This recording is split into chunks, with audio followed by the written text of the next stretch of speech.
What's up guys, my name is Ace, and Call of Duty is absolutely killing it this year with Modern Warfare 2. As we all know, the game and especially the community is currently thriving. There's a ton of hype and interest, lots of people watching YouTube videos and Twitch streams, lots of great conversations as well, talking about all the positive aspects of the game and just how much Infinity Ward loves to listen to us. And I'd even say that interest is at an all-time high for the Call of Duty franchise right now. Now, despite the incredible popularity right now, there have been a small handful of vocal trolls, we'll call them, that have been asking for changes to this game. And I just wanted to push back against those things because this game is nearly perfect as is, although I will also be providing just a little bit of my feedback because while I think they're doing an amazing job, there are just a few minor adjustments I'd like to see because I think this game could be even a little bit better than it already is. And diving right into some of the points I wanted to talk about today, the first thing is the spawn system. Please, Infinity Ward, keep the spawn system exactly how it is. Definitely don't try to go for a more traditional system because I find it just becomes far too logical and the map flow starts to make way too much sense, and that's not really fair for the people that are unable to make sense of that. So it's much better to make sure that things are just random as much as possible to ensure that everybody's on a level playing field and newer players don't just get punched in the mouth over and over again. And that's one of the big reasons I really like Modern Warfare 2, so please don't try to make any adjustments to the spawn system. It's absolutely flawless as it is.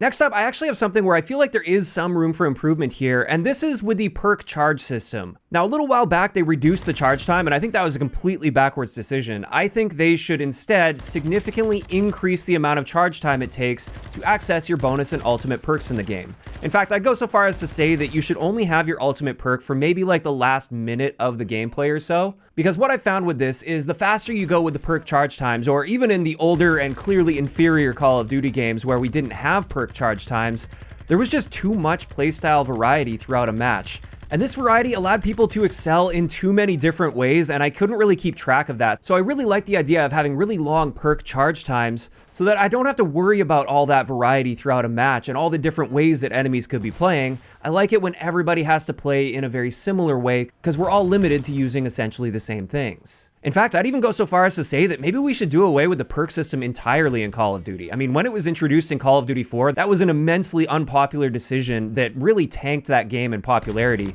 and it marked the beginning of the downfall of Call of Duty. So I think we should go back, we should try getting rid of perks entirely, and I think the game would improve a lot if they were to do that. Now, speaking of perks, I have seen some trolls talking about the Ghost and Suppressor interaction and how you shouldn't show up on the minimap if you're firing with a suppressor and using the Ghost perk. And of course, if you're firing with a suppressor, it should disable your Ghost perk. It only makes sense that if you're using the stealth items that you're still showing up on the radar, because how else am I supposed to find those players? It's not like footsteps are really loud and easy to hear through surfaces or anything in this game, and it's not like the map design in Call of Duty is simple enough for me to control and manage the 3 lanes that are available.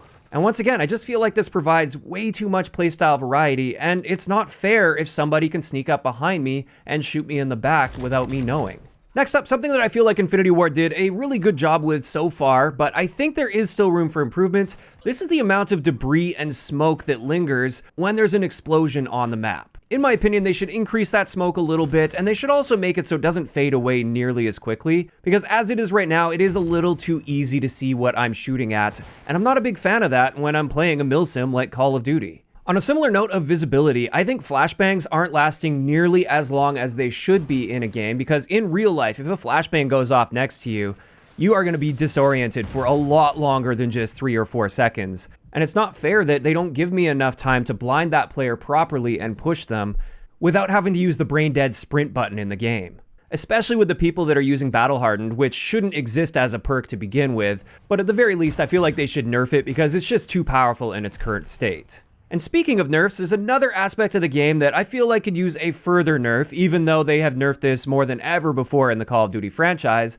This is jump shotting. Again, when I'm playing a milsim like Call of Duty, I really don't like it when people are just jumping around corners and jumping around the map and gaining an unfair advantage over me. So I think they should make it so you literally can't jump, or at the very least, no firing your gun while jumping. If I'm tactically pre-aiming a corner or a doorway, I should be guaranteed to kill any enemy that comes around that corner or comes through that doorway. They should be punished for not using proper tactics and not having the patience to outwait me before I come around the corner. Which they never will, because I'm never coming around that corner. And I like the fact that they have been moving in the right direction by nerfing the sprint out times and ensuring that when players figure out ways to improve their sprint out time, they nerf that right away, like within 48 hours. I like the fact that they've done that, and I've also liked the fact that they've slowed down stray speeds a lot, but now there's still that one last thing that we need to get rid of, and that is jump shotting. If we were to get rid of that, the game would play so much more tactically, and it would reward the really smart players like myself that choose not to move around the map.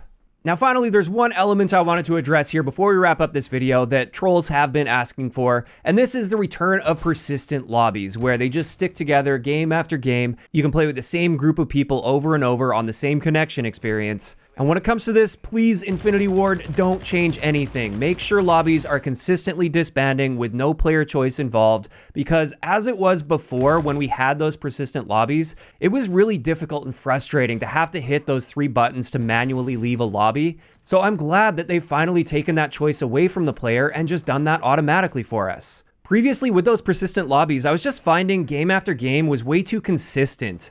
The connection experience and the players you were playing against, it was boring to have that consistency. I like rolling a dice every time I search because you never know if you're going to get a good connection or a bad connection or a good group of guys or a bad group of guys to play against. Whereas with these disbanding lobbies, it rolls that dice for you, and I really like that.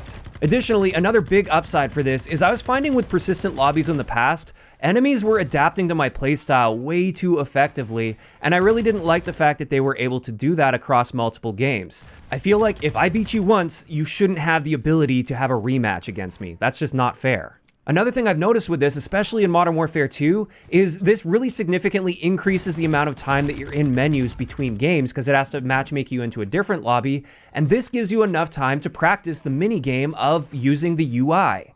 Unlike many other games out there, it's a true skill to be able to navigate this UI effectively, and it's good to get those reps in. It's good to get that practice in between the matches because there is so much time between matches now. And I've actually managed to get to a point where I've found certain options that you can get to through just like 3 or 4 submenus instead of 6 or 7 submenus.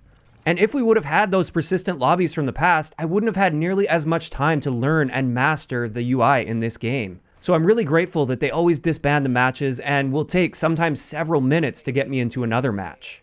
And with that, that's going to be a good time to wrap up this video. And you may have looked at the date and seen that it is April 1st, and you might be thinking that this is just another April Fool's video. But with the way things are going, this actually seems to be the best way to provide feedback these days because they tend to do the exact opposite of what the community asks for.